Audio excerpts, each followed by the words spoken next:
Hello, I'm Mrs. Hamlin, and I teach first grade at Mount Zion Christian Schools. I'm here to tell you a little bit about how great first grade is. And this is Fred. He's going to listen and hear about how great first grade is. Aren't you, Fred? Fred likes to stay in my classroom, and he likes to watch what we do and hear what we read and learn. And sometimes he even plays with me or plays with the students. Now, you might know me already.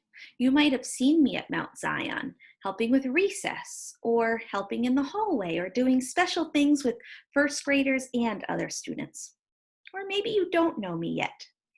But if you don't know me yet, you'll know me soon, and we'll get to really enjoy spending time together.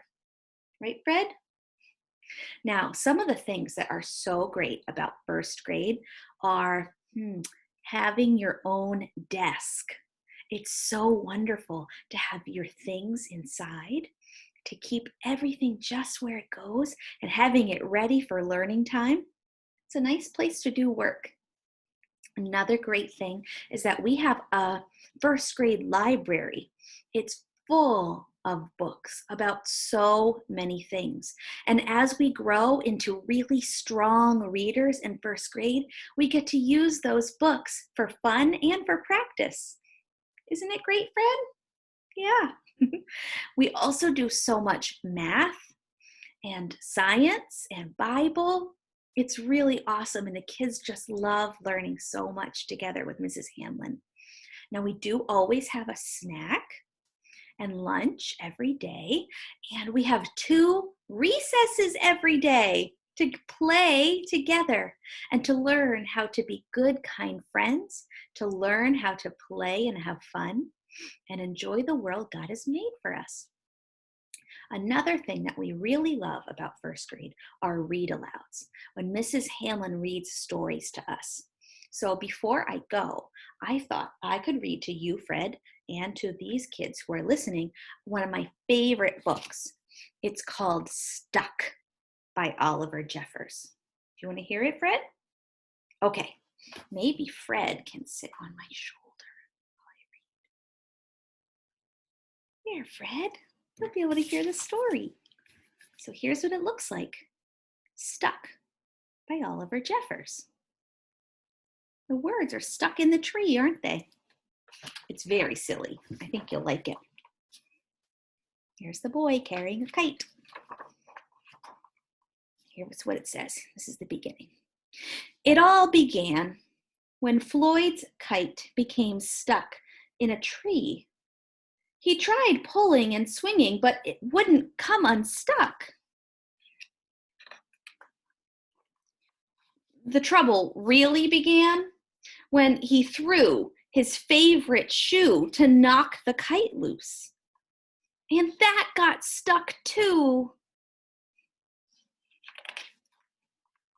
So he threw up his other shoe to knock down his favorite one. And unbelievably, that got stuck as well. In order to knock down his other shoe, Floyd fetched Mitch. Cats get stuck in trees all the time, but this was getting ridiculous. Floyd fetched a ladder. He was going to sort this out once and for all. And up he threw it. I'm sure you can guess what happened. I always wonder, why didn't he just use the ladder to climb up to the tree? I don't know, but he threw it up there. The ladder was borrowed from a neighbor and would definitely need to be put back before anyone noticed. And in order to do so, Floyd flung a bucket of paint at it. And wouldn't you know it, the bucket of paint got stuck. Then Floyd tried a duck to knock down the bucket of paint, a chair to knock down the duck, his friend's bicycle to knock down the chair. The kitchen sink to knock down his friend's bicycle. Floyd's front door to knock down the kitchen sink. The family car to knock down the front door. Hello? The milkman to knock down the family car. Did you get up here the same way? An orangutan to knock down the milkman, who surely had somewhere else to be. A small boat to knock down the orangutan. A big boat to knock down the small boat. A rhinoceros to knock down the big boat. A long-distance truck to knock down the rhinoceros. The house across the street to knock down the long-distance truck. Floyd!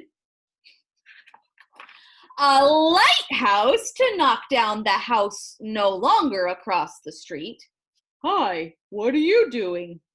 A curious whale in the wrong place at the wrong time to knock down the lighthouse. And they all got stuck. Whew, that was exhausting. What is he going to do? They're all stuck in there. A fire engine was passing and heard all the commotion. The firemen stopped to see if they could help at all. Can we help at all? And up they went. First the engine, followed by the firemen, one by one. How did he throw all those heavy things up there? And there they stayed, stuck between the orangutan and one of the boats. Firemen would definitely be noticed missing, and Floyd knew he'd be in big trouble. Then he had an idea and went to find a saw.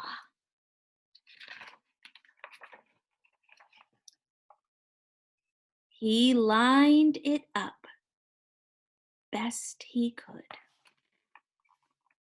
and hurled it up in the tree. And that was it. There was no more room left in the tree, and the kite came unstuck up.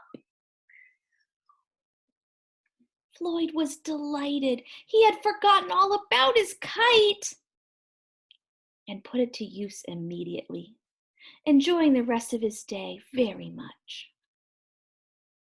He didn't get them down? That night, Floyd fell asleep exhausted, though before he did, he could have sworn there was something he was forgetting.